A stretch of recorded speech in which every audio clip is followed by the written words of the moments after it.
Assalamualaikum warahmatullahi wabarakatuh. Salam bahagia dan semangat, Bapak Ibu Guru Penggerak.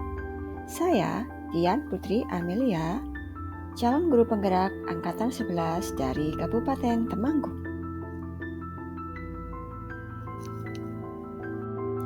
Akan memaparkan kesimpulan dan refleksi pemikiran Ki Hajar Dewantara pada modul 1.1 koneksi antar materi.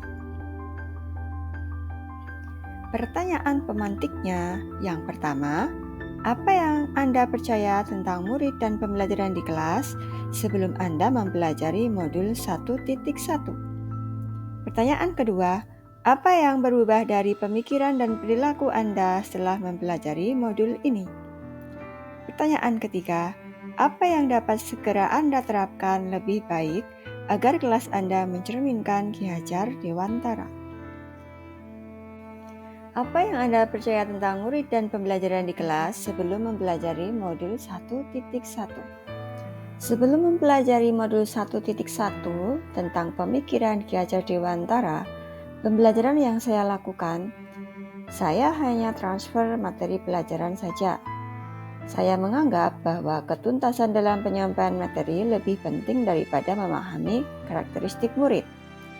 Saya hanya melihat nilai mereka dari aspek kognitif saja, misalkan ketika mereka mengerjakan tugas ataupun ulangan harian. Dan jika nilai sudah mencapai ketuntasan, saya menganggap bahwa mereka sudah berhasil dalam menerima pembelajaran. Selain itu, saya beranggapan bahwa murid hanya sebagai objek pembelajaran saja, sehingga pembelajaran berpusat hanya pada guru atau teacher center. Sebelumnya, saya tidak mempedulikan murid apakah mereka sudah benar-benar paham terhadap suatu materi, karena fokus utama saya hanya pada ketercapaian materi saja, mengingat pembelajaran saya berikan cukup padat.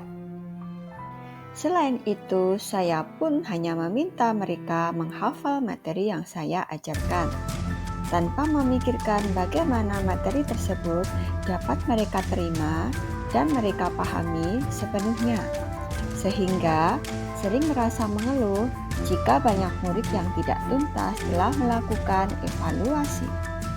Apa yang berubah dari pemikiran atau perilaku Anda setelah mempelajari modul ini?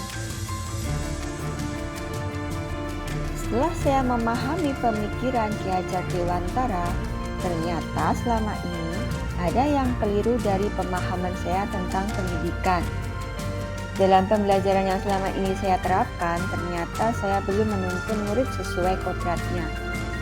Saya pun hanya fokus kepada apa yang nampak pada murid dan melakukan bimbingan sesuai dengan apa yang menurut saya baik untuk mereka. Padahal seharusnya saya membimbing mereka sesuai dengan kodrat yang dimilikinya, sehingga mereka bisa menjadi manusia yang merdeka. Selain itu, saya juga belum maksimal dalam mewujudkan pembelajaran yang berpusat kepada murid. Saya masih perlu bekerja lebih keras lagi untuk berpikir kreatif dan inovatif dalam meramu pembelajaran yang menyenangkan dan cocok bagi murid. Pernah saya mencoba untuk menerapkan model discovery learning kepada siswa, namun pembelajaran tidak tercapai dan murid mengeluh. Namun, setelah saya mempelajari modul 1.1 tentang pemikiran Ki Hajar Dewantara, saya menyadari bahwa apa yang saya pikirkan dan lakukan selama ini tidak tepat. Rencana perubahan yang akan saya lakukan, yang pertama, merancang asesmen diagnostik agar saya bisa mendesain pembelajaran yang menuntun kodrat anak dan berpihak pada murid. Yang kedua, terus belajar dan meningkatkan kapasitas diri agar dapat merancang pembelajaran yang kreatif, inovatif, dan menyenangkan bagi siswa. Yang ketiga, tidak mudah berputus asa seperti sebelumnya. Bila rencana pembelajaran yang saya buat kurang berhasil ataupun belum mendapat hasil yang maksimal.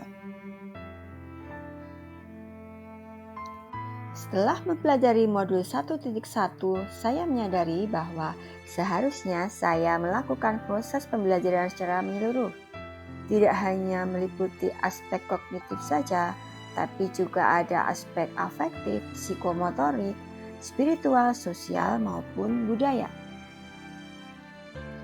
Murid sebagai subjek pembelajaran, bukan objek pembelajaran. Artinya, mereka memiliki kebebasan berekspresi, mengemukakan pendapat, ataupun berkreasi.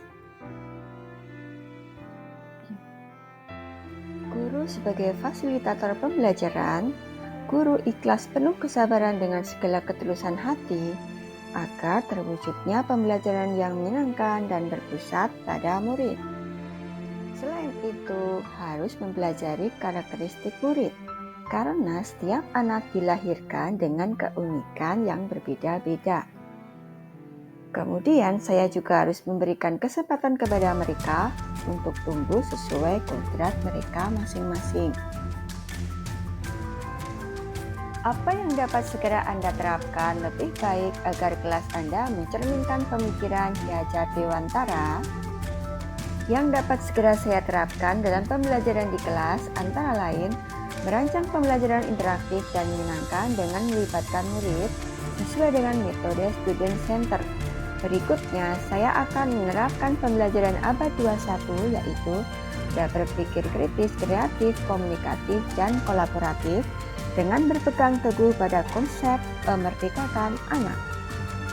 Pembelajaran tidak lagi menuntut, tapi menuntun.